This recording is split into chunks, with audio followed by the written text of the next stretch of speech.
Set it.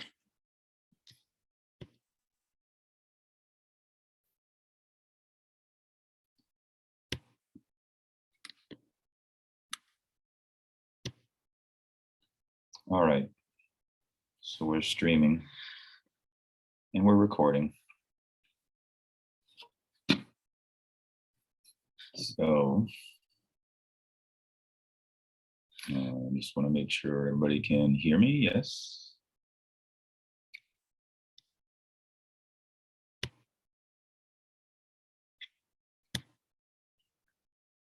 I'll take that as a yes. Nobody's saying that they cannot hear me. Yes. Okay, good. All right. Good morning, or depending on what time of day it is, where you are. Thanks for joining us once again for a little bit of nectar about Sri Radha. Today is, of course, the third installment out of 5.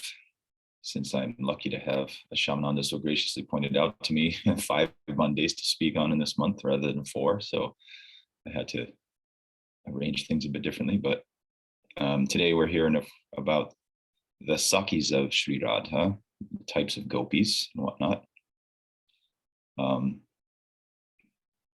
So, of course, so far we've heard about the auspicious bodily characteristics of Radha. I kind of wanted to go in the progression of Nam, Rup, Guna, Lila, sort of that idea. So, of course, we heard about her auspicious bodily characteristics and the markings on her feet and hands and other ornaments and whatnot. And then we heard about her last time, her 25 principal qualities, although they are in fact infinite, just like Krishna's qualities, as Sri Rupa points out at the end of his verse. Still, he lists 25 prominent qualities, and we went through those, which I thought was quite sweet. And the qualities of a person, of course, is how you get to know them in a way. So then, of course, today, so the friends. So let me say a short Mangalachara, and then we'll dive in. Om Ajnanatirmirandhasya Jnananjana Shalakaya Chaturun Militam Yena Tasmai Shri Gurave Namaha Vanchakalpatarubhyascha Kripa Sindhubhya eva cha Patitanam Pavanebhyo Vaishnavebhyo Namo Namaha Shri Chaitanya Manobhishtam Sthapitam Yena Bhutale Swayam Rupa Kadam Mahyam Dadati Swapadantikam Vairagya Vidya Nija Bhakti Yoga Shikshartameka Purusha Purana Shri Krishna Chaitanya Sri Radha Kripam Budhiryastamaham Prapadye He Krishna Karuna Sindhu Dinabandho Jagatpati Gopesha Gopika Kanta Radha Kanta Namostute Tapta Kanchana Gaurangi Radhe Vrindavaneshwari Vrishabhanu Sute Devi Pranamami Hari Priye. Okay, so again, thanks everybody for taking the time to tune in. So the first question, of course, we have to deal with when talking about Radha's friends is not just who they are, but what they are. What are gopis? Which could also be expressed as the broader question, what are the Vrajavasis? What is their nature? So we're going to do that. I'm going to understand what they are, excuse me, by way of contrast. Gopi body is a Siddha body. And so we can contrast that with the bodies that we're so familiar with and that we are beset with so many pains and troubles and things to tolerate the material body that we are presently inhabiting. So here in the material world, as we know, this is called Martya Loka, the plane of consciousness. The plane of consciousness pervaded by death. So, and Krishna says in the 13th chapter of the Gita, Janma Mrityu Jara Vyadhi. So that you can know you have a material body if it undergoes any of these transformations: Janma, birth, death, Mrityu, Jara, old age, or Vyadhi, disease. And of course, we know that from the Bhagavatam that the way the world on one level works is jivo jivasya jivanam. One being is food for another. And even that's the case in our bodies. There are things that are trying to eat us or kill us or both pretty much at all times. And modern science has done a pretty good job of staving those things off. But as we know, there is no perfect solution to the problems of the material world. And so, and the problem of having a material body is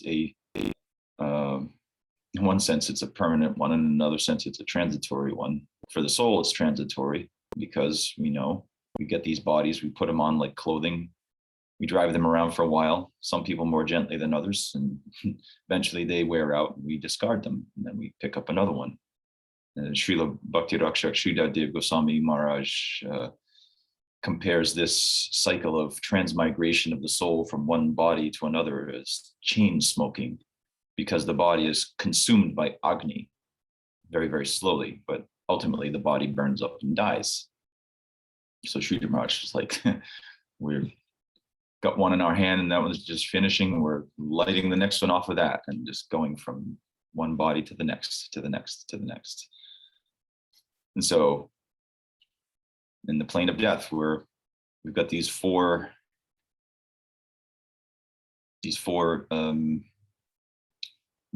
essential characteristics: birth, death, old age, disease. And so we're familiar with that, and we're much less familiar with the idea of the soul, the body being blissful. It's usually not very much at all. So we're familiar with that, right? That's what we know. That's all we know, pretty much. And then we start hearing about a plane of reality where the bodies are made of emotions, spiritual emotions, bhava deha. And I thought it would be wise to spend a little bit of time, what exactly is that, a bhava deha? And so in the next class, when the next lecture, we're going to hear about Radha's love and the love of the Sakis by extension. And we'll get into the different types of bhavas. It'll be a bit of a review of Bhakti Rasamrita Sindhu in terms of constituents of rasa and whatnot. Because you can't, that's like Sri Rupa has done a brilliant thing. I was actually just talking with Guru Maharaj about this the other day, just what an amazing thing he did in terms of taking the secular aesthetics of India and using that framework to explain Bhakti Rasa. Nothing like that in the world. It's unique.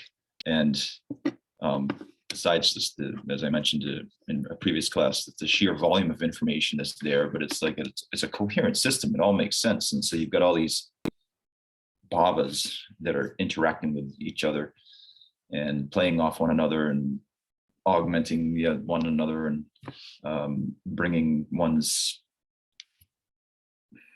well, the sthayi bhav is the technical term, of course, but taking the sthayi bhav to the point of rasa, which is in the spiritual world, it always is. So it's like just they're immersed in this state of rasa constantly. So anyhow, so the body that we do this with or in, depends how you want to look at it, is, of course, a Citta Deha, a perfect body, a body made of consciousness. It's not made of material elements whatsoever.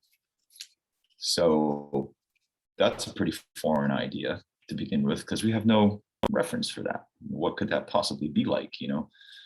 And so,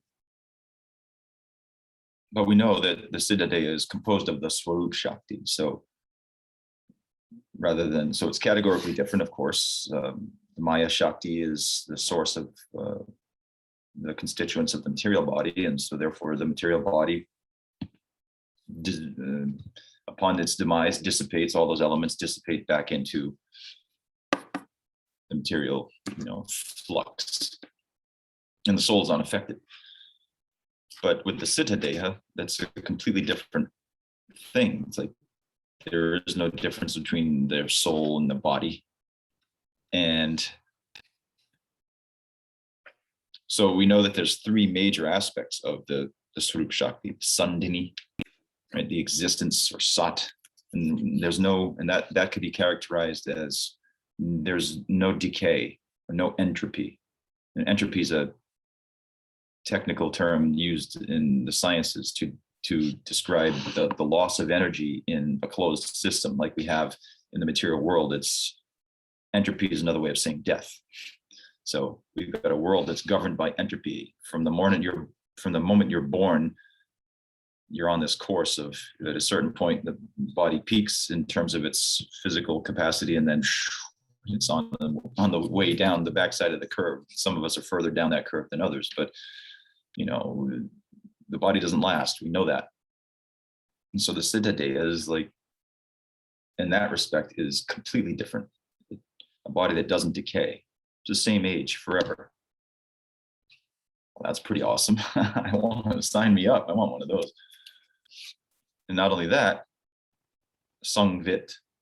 Vit comes from like the root of vidya, knowledge, and so it's Sangvit. It's completely conscious. So it's composed of consciousness. It doesn't decay, doesn't die, doesn't get old or sick, and it's also at the same time similar to Krishna's form. Probably, I mean, not the same way in terms of his omniscience, but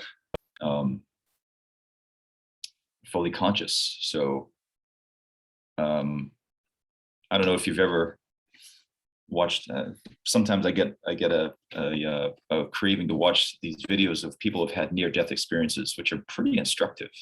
And so they often describe how they're in the operating room, they're in the hospital, and they've died on the table, and they describe themselves, they describe the entire room and how how their body was like a limiting factor to their perception, and suddenly they can see at 360 degrees, and they can perceive all this stuff that's going on around them in the room that they couldn't while in their body. So, and that's just the case, you know, in the material example. You can imagine what it's like in a body that is fully conscious and composed of the Swarup Shakti. And then, of course, the third phase, or the third aspect of the Citta body, is Haladani. It's Ananda. Haladani Shakti, of course, is what Radha has said to be the embodiment of. And we'll get into that more in the next talk, the sort of technical aspects of the basis of her love. But the Haladani Shakti is the pleasure-giving aspect of the Swarup Shakti. And so the Citta Deha is just immersed in ecstasy. Like Sri Radha talked about how your hair would be standing on end at every moment. So it's like that level of ecstasy is just continuous. So that's a pretty foreign idea for most of us. I know, you know, we might get a glimpse through our practice, or, you know, a little moment or a little taste, and you go, wow, that's enough to retire the entire world. And yet that's just an atom of what these Nitya Siddhas are experiencing. So a lot to look forward to in terms of what kind of body we're going to have. So now, okay, we have an idea, a rough idea of that these gopis are not just village girls. They're pretty extraordinary village girls. And so, and then there's a number of ways we can talk about the types of Sakis, or types of gopis in general, and we'll get more specific. But so there's one way of saying what type of gopi they are is kind of according to their source, if you will.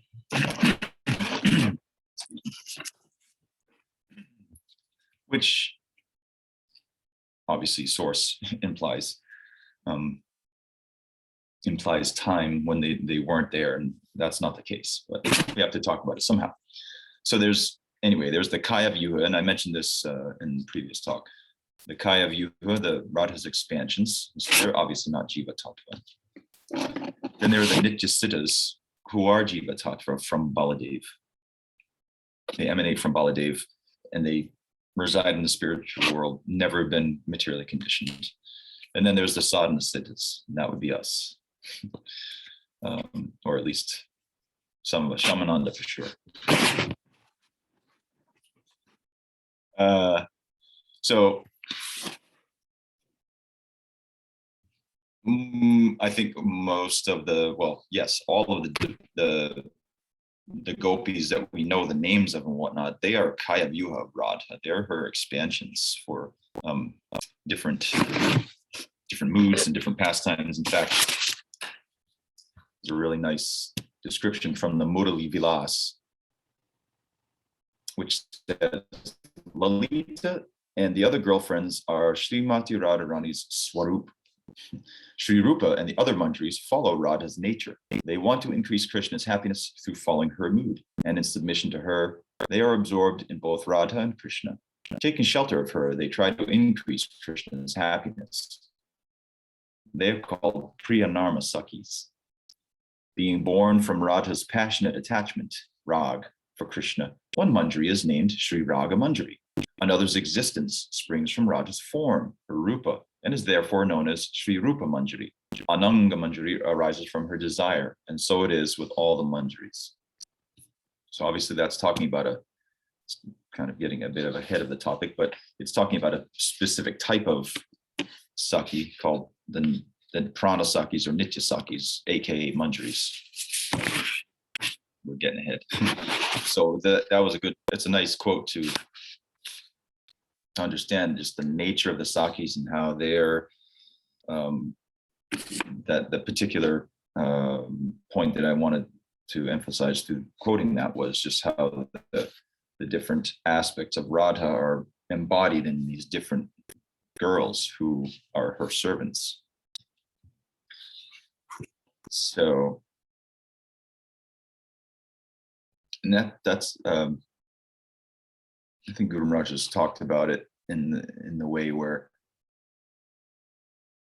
in eternity, when God wants to, experience a certain emotion or whatever, that emotion personifies, it takes on a shape and a form and a personality. And then he can interact in the Leela with that. So that must be pretty extraordinary being God like that. You can just expand yourself in these ways in order to augment your play. But we, as a sadhana siddhas, once we enter that world, we're kind of counted in that way of sort of as an expansion of the Leela, an expansion of Krishna's friends or gopis or whatever. It's just another one shows up. So that's whether Kaya Vyuha of Radha or a Nitya Siddha from Baladev or Sadhana Siddha. There's two more ways we can talk about the types of gopis. Second way is where we get into our Ujjvala Nilamani verse. So carrying on from that section we were reading last time, still a chapter about the description of Radha. And Sri Rupa says, in Radha's group, which is the best of all, are beautiful women created with all good qualities, who completely attract Krishna. The Sakis of Radha are of 5 types: Saki, Nitya Saki, Prana Saki, Priya Saki, and Paramaprishta Saki. So then he talks about give some names for each of the types, and then he ends with the 8 Paramaprashta Sakis: Lalita, Vishaka, Chitra, Champakalata, Tungavidya, Induleka, Ranga Devi, and Sudevi are the best of all. So, of course, those primary 8, and then while we're talking about names of people, so those are the primary 8 gopis, and they are more or less the same age as Radha, which is 14 years and change. And some are, younger, some a little older, but about the same age. And then, so those 8 have, there's the Paramaprashta Sakis, the Ashtasakis as they are called, the 8 Sakis, the 8 most dear friends. And then, of course, there are the 8 Manjaris who serve under each one of these. So there's Sri Rupa Manjari, of course, Rati or Tulasi. And so that's Raghunath Das Goswami and Gaur Leela. Lavanga Manjari, Sanatan Goswami. Manjula, that's Lokanath Goswami. Rasa Manjari, Raghunath Bhatta Goswami. Kasturi Manjari, Krishnadas Kaviraj Goswami.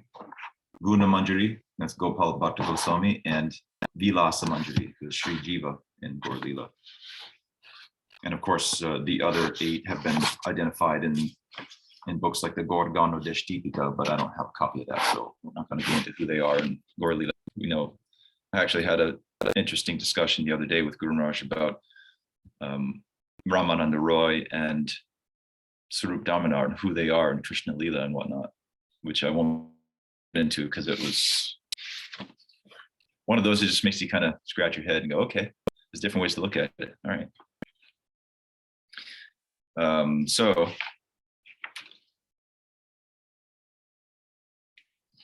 So these people, we hear so much about them, they're like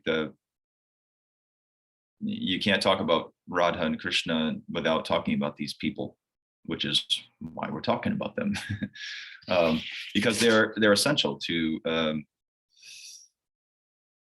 bringing about the meeting of the Yugala, the divine couple, and serving them in any way, shape, or form, whether they're together or if they're separated and they're experiencing, well, in Radha's case, experiencing separation from Krishna, and of course, in his case, experiencing separation from Radha, but that's going to be, the Priyanarma Sakhas are going to be tending to his separation.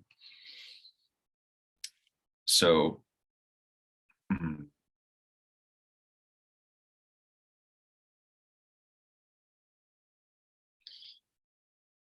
in terms of the play, well, these folks are all dynamically engaged at every day or night, every point in the day or night. And Sri Maharaj gives a really poetic, beautiful description of Lalita Devi, how seeing drop her of the divine couple, she'll go there as if she had 100 bodies to wipe it away. So her desire to make Radha and Madhava comfortable and to serve them and make them happy is the point he was making. Is like she does that as if as if she has 100 bodies. And that's pretty intense service attitude. We want to get some of that. Even a atom of that would be good.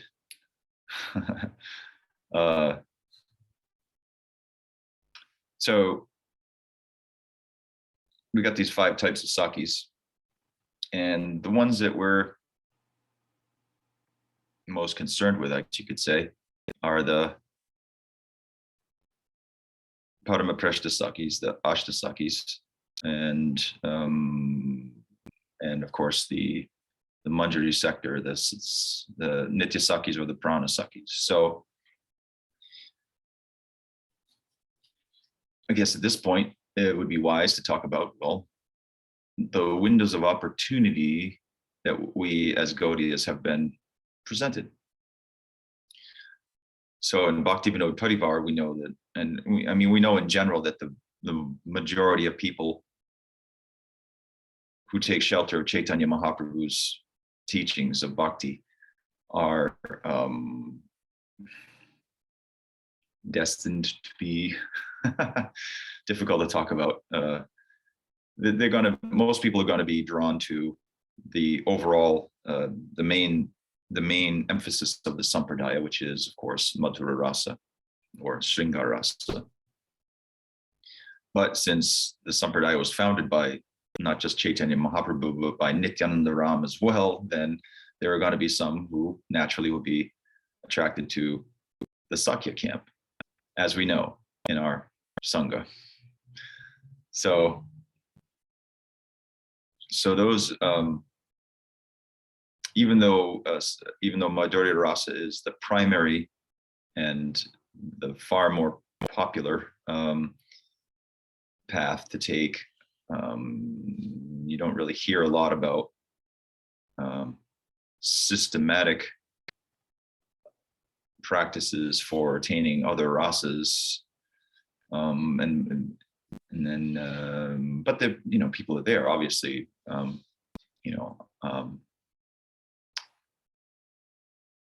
Recent examples would be, well, Akinchana Krishnadas Babaji Maharaj. Even though he had a Manjari guru, well, he came out a little different, so which is no worries. And it goes the other way too. You can have a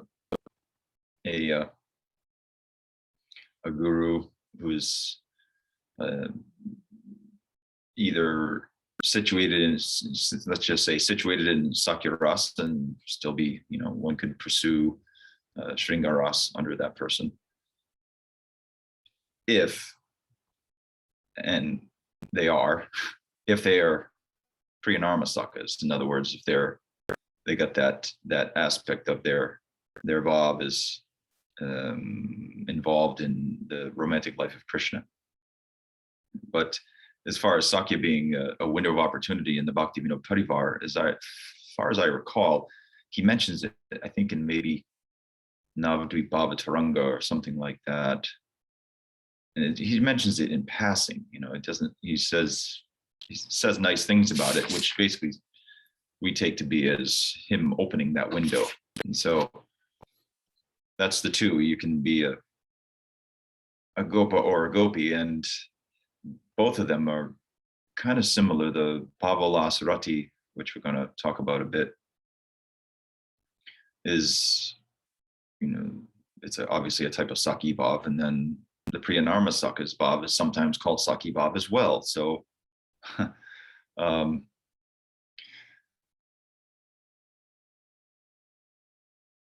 something to think about a little bit. So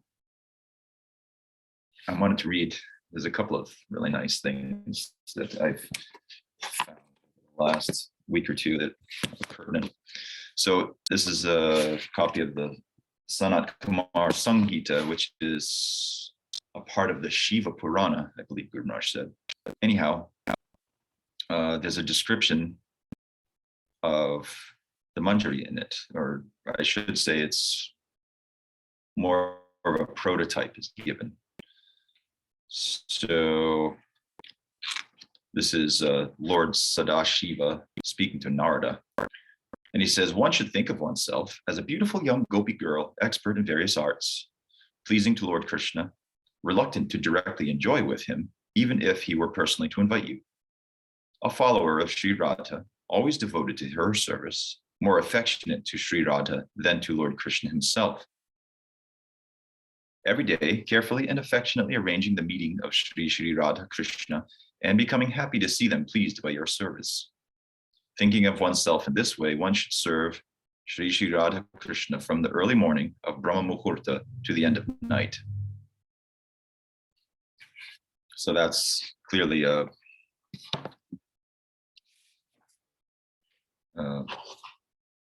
general instruction, because we know Narada is not in Krishna Lila, Narada is not pursuing that bhav. So it doesn't really apply to him personally, but it's a general instruction. Excuse me. So that's kind of like the very general idea of what a Manjari is and what she does. And then there's a really nice description from Vrindavan Mahimamrita by Prabodhananda Saraswati, which I'd like to read because it's, well, a lot of folks have never heard this stuff. So, the Manjari is of a glistening, pleasing golden colored hue, a charming picture of sweetness. Her bodily luster, her loveliness, as well as her honey-like sweetness are all unlimited. She is in the first flush of maidenhood, and her breasts have budded beautifully. She wears star-like spangled necklaces and multicolored blouses, which it's not mentioned here, but they are the Manjari's blouses and necklaces and whatnot. These are all prasadi gifts from Radha at different times for her service. And so there's that verse in the Bhagavatam, the 11th canto, I think, where Uddhava says how we will conquer over Maya by wearing the prasad, the leftovers of Krishna. So this is a similar idea, although it would be in the Leela. So even in the Leela, we will be waiting for those eternal moments in time when we are given these gifts and whatnot. So Manjari she's decked herself out in leftovers of Radha. So everything is prasad there. We're living in a world of prasad. Her arms are beautifully shaped like bananas, which I always took that to mean they're kind of like the same diameter the entire way, but and probably a lot more graceful than a banana.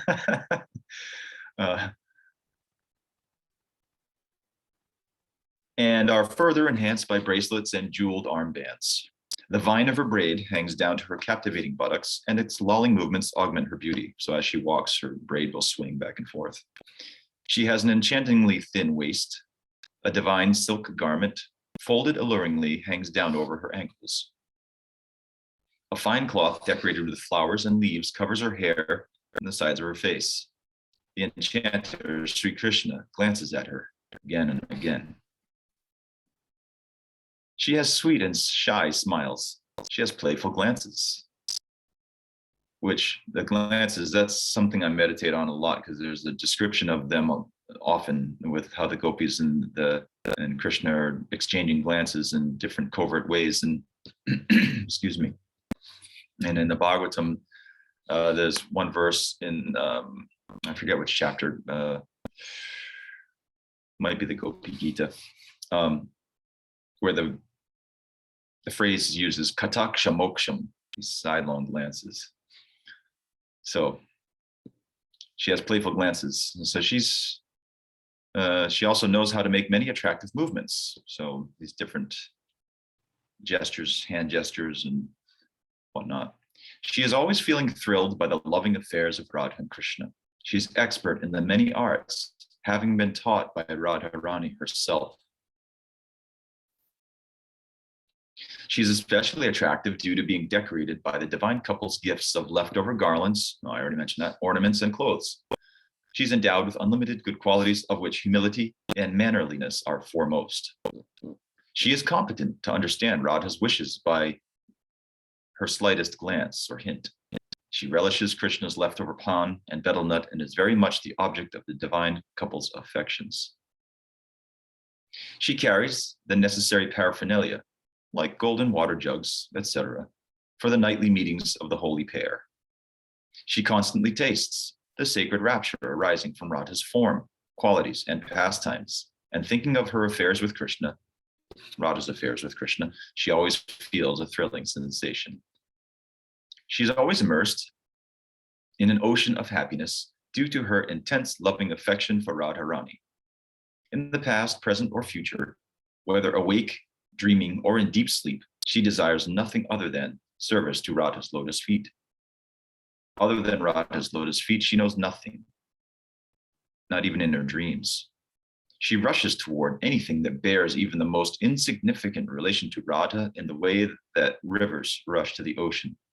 She is washed away by the ocean of love. In separation from Radharani, for even a moment, she almost dies. Day and night, she remains inseparable as a shadow from her mistress's lotus feet. Her maidenly beauty is so great that not only the whole universe, but even Shiva and Ananda are astonished by it. At every moment, her skin is covered with goosebumps as she tastes the sacred rapture of service. She enchants everyone with her bodily luster and loveliness as she moves from the place in her anxiety to better serve Radha. Her bodily effulgence fills all the 10 directions, which are beautified and enriched. She is satisfied and happy with the sweet, secret conversations enjoyed in private by Radha and Krishna. She's overjoyed to listen to the nectarian words, cooling and sweet, which spill from the mouth of Srimati Radharani. So it's some idea. For those who are interested in this bhav, the bhav ulas rati, that's like some idea of what a manjari is like in her day-to-day life and in her attitude. On a technical level, we can talk about the manjari's emotion. I guess that would probably be more appropriate for next time. So I guess I won't get into that right now, other than to say,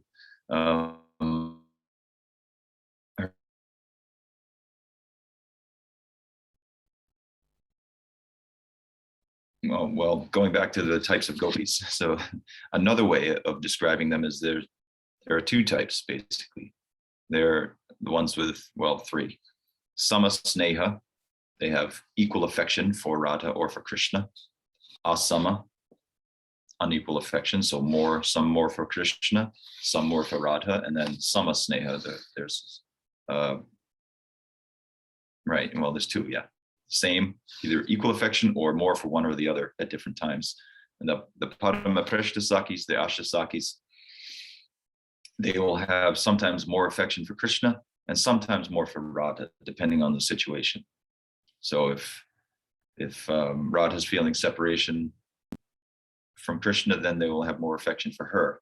And if Krishna is being crushed under the weight of her man, then they will have more affection for him at that time. And they will seek to break her man and try to tender to him, because he's basically left out in the cold of her emotional tempest at those times. And so he seeks to get back in her good graces, and they help. Whereas the manjaris will not do that. The manjaris will take Radha's side. And if Krishna has done something to upset her, they will let him know in no uncertain terms that he has done wrong and yet again has cheated their mistress. And so their allegiance to Radha is total and complete. Excuse me. Not that the Ashtasakis isn't, but it manifests differently. And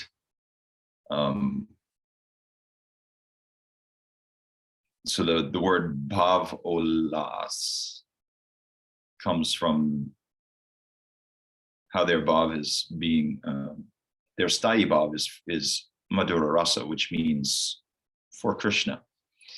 But it happens in a roundabout way. English word often used for that is vicariously. We experience something through someone else. So there, as we heard, the manjari will never even contemplate going and enjoying with Krishna directly, having some bhog with Krishna. They don't. That doesn't even enter into their mental world, even though they're competent to attract his attention in that way. And sometimes even Radha, excuse me, as a joke, will try to get Krishna to go with a given manjari. It never really happens. So again, because they're experiencing romantic love through Radha, right? And their romantic love it's not their own romantic love for Krishna. And so the bhav ulas, ulas means to increase. In fact, I think Rupa Goswami used the word pushyamana, which means constantly increasing.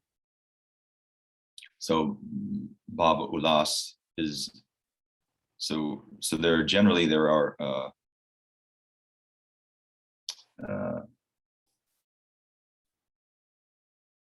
trying to think of the term, Sanchari bhavs or Vyabhichari bhavs, which they arise out of the ocean of the Sthayi bhav, and then they augment it, and then they recede back into that ocean. And that's the normal course of how those Vyabhichari bhavs work. And in this case, we're talking about the bhav of loving one's friends. So the relationship between the devotees, they have love for one another. Even though Krishna is the center of their love, they have a Sthayi bhav for Krishna in some way, whether it's Vatsalya or Sakya or Madhurya. The Manjaris are different in that their Sthayi bhav is augmented by their love for Radha, not the other way around. So it's unique even in the world of rasa. It's very difficult to kind of get your head around it. We might get into it a bit more detail when we're talking about Radha's love, and because this is like it is the window of opportunity for those pursuing this type of love. We need to know how it works, be able to identify these different aspects of rasa, which, like I said, we'll get into. We have 2 more, so we'll get into all that next time. So that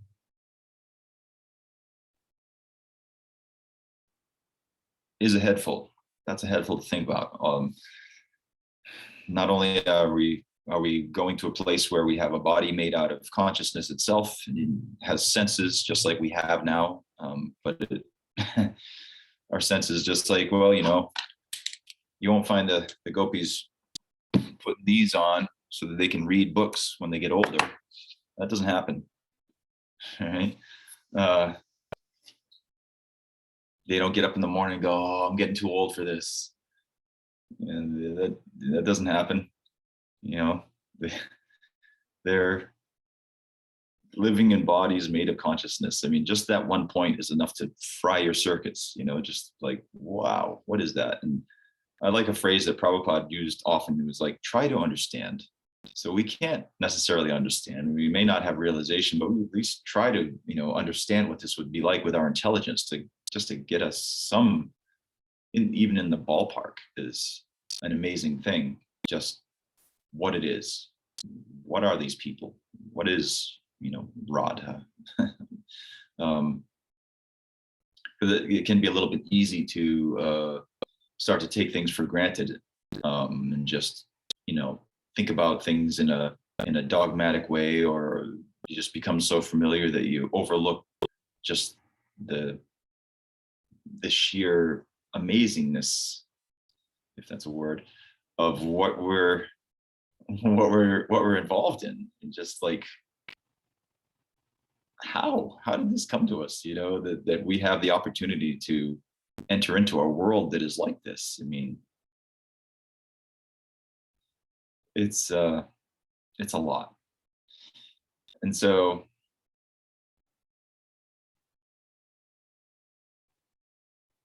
as far as Gopi Bhav goes,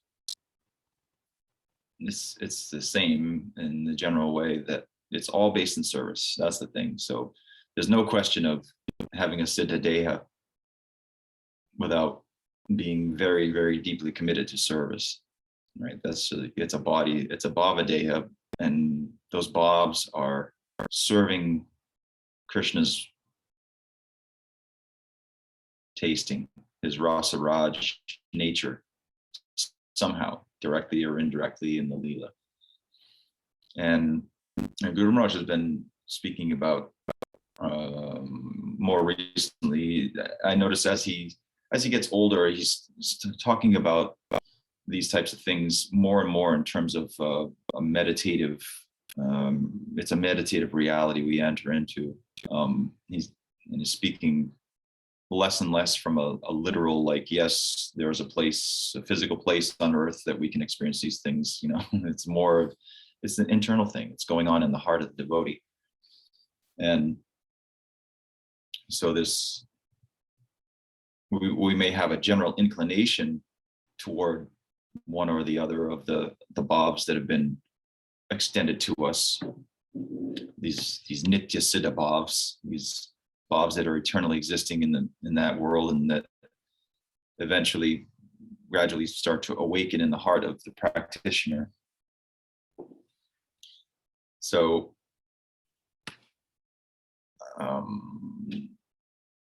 having a prototype like this of the Manjari or the Saka, depending on once Guru Maharaj's book comes out, I'm sure for those who are interested in that, there'll be a lot of resource there for those who have the eligibility to be more meditative in their practice, and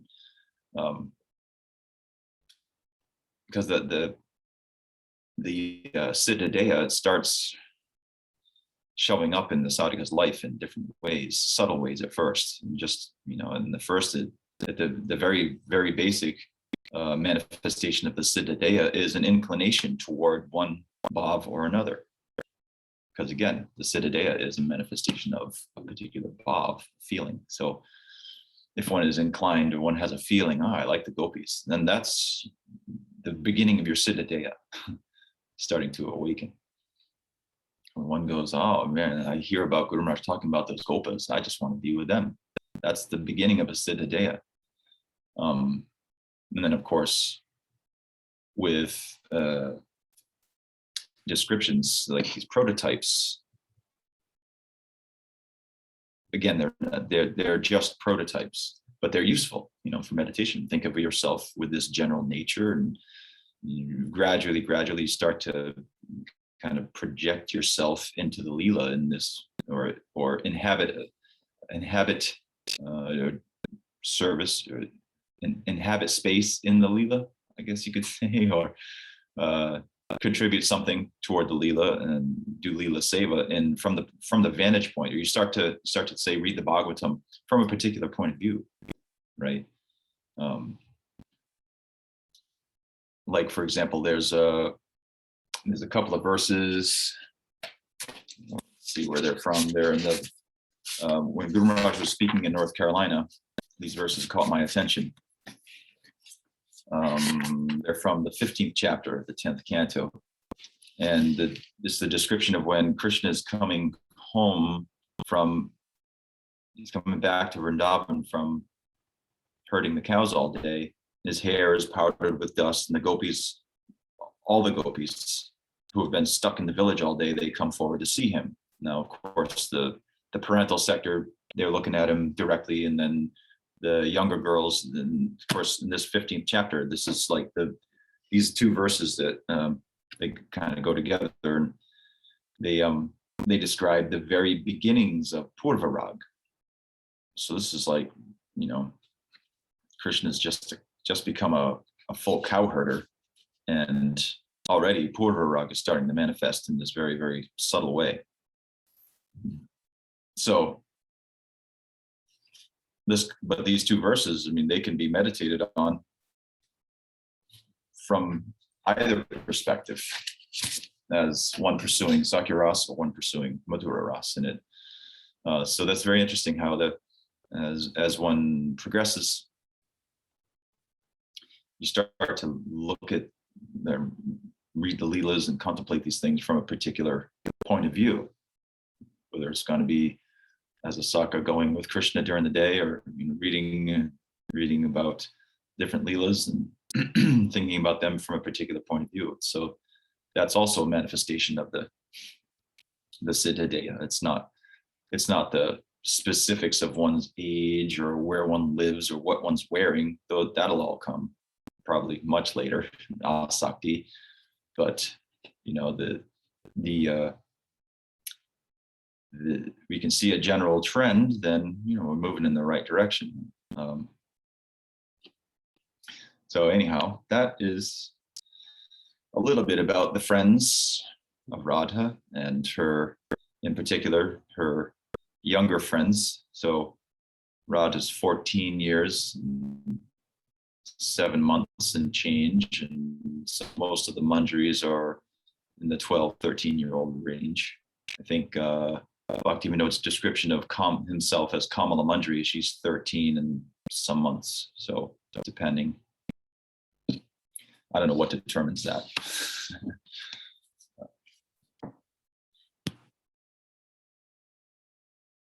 Yeah, and Guru Maharaj has talked about how the jiva has will, and so there's a certain amount of, in the New Age circles, they call it co-creation. So the jiva is a creator. We're endowed with creative power, like God is. And so as you're, to use Guru Maharaj's analogy, as you're writing your own page in the Bhagavatam, then there's some of the jiva's will involved. But how much of that we can use in terms of, I want to be, 13 years old instead of 12 or something. I don't know. Anyhow, that is all I had for today. If anybody has any comments or questions, then now's a good time. Haribol. Haribol. Thank you for the class. Yeah. You mentioned that, was that a book called Murali Vilas, or was that a pastime or something? I think it's a book, but I don't know who it's by. I just had a reference. Okay, because that was my next question. Who is it by? Because I was wondering who is describing those things, like which Manjari is from which source, and those things that you. I don't remember where I found that quote. I mean, I have a file on Baba Lasrati, and I, collect different bits of information like that, and that's all I know about that. So. I guess if we did some web searching, we might be able to find a book called Murali Vilas and who it's by. Okay, thank you. Yeah.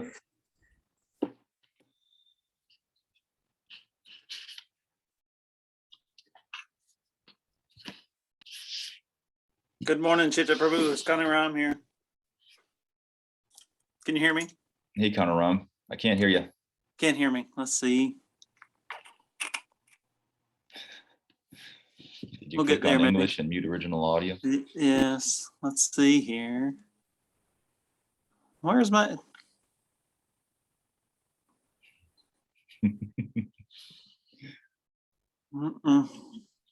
No. Oh, well.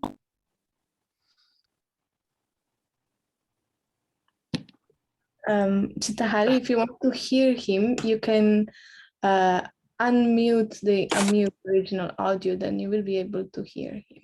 So basically mute original audio. Yeah. Yeah. Just check. undo the things that we usually do. Hear him. Okay. Try it now, Kanaram. How about now? Can you hear me? Yeah. Okay, I didn't, my button is normally there for English and mute original audio, but when I hit the more button, it didn't come up. Oh. Anyway, it's always something. So, anyway, I like your class, and thank you very much for sharing some of that stuff. I just had I have an idea here lately that that like we're fortunate to hear about all of these things from some really advanced persons. And I think that like they're sort of like sharing some of their privilege, and they're sharing their insights and stuff like that. And I think that the emphasis on that is really cool. I'm delighted that everybody is like sharing in those ways. And at the same time, I'm like, I don't want for like, I'm sure everybody's like bearing this in mind. All of our God brothers and God sisters are very intelligent people, but I think that like one could think that anybody's going to get the cart before the horse and start like projecting themselves too soon into that Leela or too soon into that role. Or maybe it's just me. I'm feeling like it would be hard for me to stay. I feel hard for me to say. I feel like I would be like overstepping my bounds to sort of project myself into that. I mean, I have some inclination, but like that, it feels speculative at this point. I just wanted to throw that out there and see what your thoughts are. Yeah. Well, that's kind of why I went into a little bit about how the Siddhadeya actually starts showing up in these different ways, just in inclinations that we have and whatnot. And yeah, the systematic meditation on the Leela from the point of view of a specific Bhav or Citta Deha, that's obviously for people who have got some substantial taste, and until that arises, prior to Nishta, let's say, then we're not focused on that. It might be there, but it's not the focus. The focus is on surrendering and constructing the stage that the Leela can play out on, right? That stage of Sharanagati. And prior to that, then yeah, there's not a whole lot of if you can't even sit and meditate, then no, it's you're right. It would be completely speculative. And so yeah, that's and I think you'll find if you read these descriptions, I think in the West we have a tendency to not really understand context sometimes, that the authors of these books, like if you take a Leela Grantha, let's say, of like Govinda Lilamrita, it's just kind of assumed that you have the Adhikar to be reading it. It's not like, and it's the author is assuming that whoever's reading it knows how to take their own temperature and knows what their Adhikar is, or at least is consulting with their guru to know, like if someone comes to Guru Maharaj and they're a new person, they're like, yeah, I want to be reading the Govinda Lilamrita. And he's like, yeah, well, how about Bhagavad Gita first, So that's why Sadhu Sangha is there, to kind of give you so they talk to you, and in about 2 minutes, they figure out where you're at and they, suggest practices that are appropriate for that. But yeah, you're right. I mean, we shouldn't try to project ourselves into the Leela. That's called kalpanam, which is just imagination, and ultimately it has basically very little value. Now, it starts getting a little gray as your Adhikar increases, and you're finding that your material desires are dissipating and your aparad is going away, and you're actually becoming more and more absorbed. Then the line between imagination and actual Leela Seva becomes blurry, it becomes wider and gray.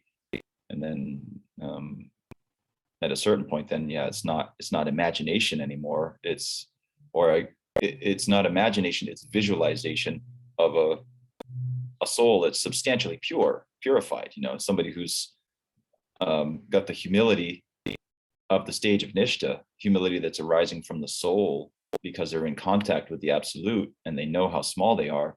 That's somebody who can really start to, feel their way around in the spiritual world. And prior to that, yeah, I mean, you had no business doing that. And that's why Sri Maharaj and Bhaktisiddhanta Saraswati were so adamant about that point, that, chant without offense. They were like, Leela Shmila, don't worry about it. They're like, chant without offense, get that down, bro. And then you're going somewhere, right? And from everything will come from that. So there's a good reason that the Saraswat Sampradaya has the emphasis it has, because they could see that there were people who were being given their Siddha Deha on a piece of paper by some, person who may or may not have had the Adhikar, but still, it's like, you're giving your Siddha Deha on a piece of paper. What are you going to do with that? You're going to sit down and meditate on how you're, I'm this old, I'm that old, and I live here, and this is my service. And that's, I mean, talk about speculative.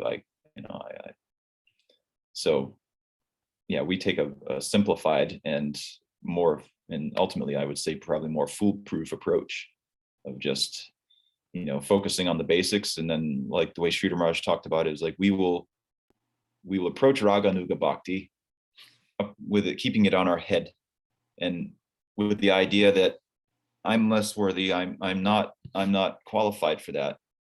And if we maintain that negative position, eventually Krishna will pull us forcefully up by the hair. No, you're ready, come. So that, you can't really argue with that approach. Whereas the other way is, I'm super eager to be there, and I'm, thinking about all this stuff. I mean, that you got to have some Adhikar for that. The eagerness, the longing, that doesn't come until after Sharanagati's in place. So, I guess it depends on where we're at in terms of the grand scheme of things, our level of surrender, how substantial our faith is. Anyway, that's some thoughts. Yeah, thank you for sharing. It seems like over the past few weeks, there's been a lot of emphasis. So I guess in my mind and intelligence, I just wanted to like hear some balance on the other side a little bit. Yeah. Thank you. It was a nice Yeah. description. Yeah. Yeah. I mean, I was kind of, I was taking lunch last week with Guru Maharaj, and I was like telling him how I'd been given these classes, and I was like, man, I'm feeling like all I'm doing is reading from the book. Everybody else could just do that. And he's like, I'm not really, some people may not have the book, or it's good to hear. Yeah, you have some commentary. You can kind of explain the stuff in some way. So that's good. So that, made me feel less useless.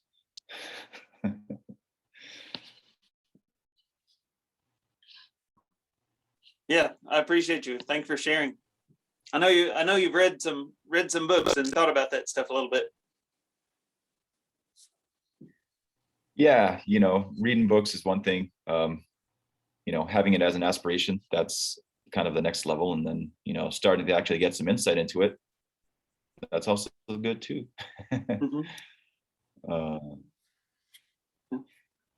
Well, I don't know if anybody else has got anything to add.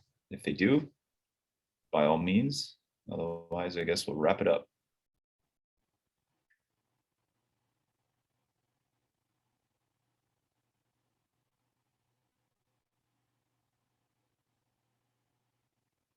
Okay, I guess that is a no. Let me see the chat. Yes, Karen, you are welcome for the class. And so once again, thanks everybody for tuning in today, and see you at the same time, same channel next week. Shriman Citta Hari Prabhu ki jai. Jai. Jai.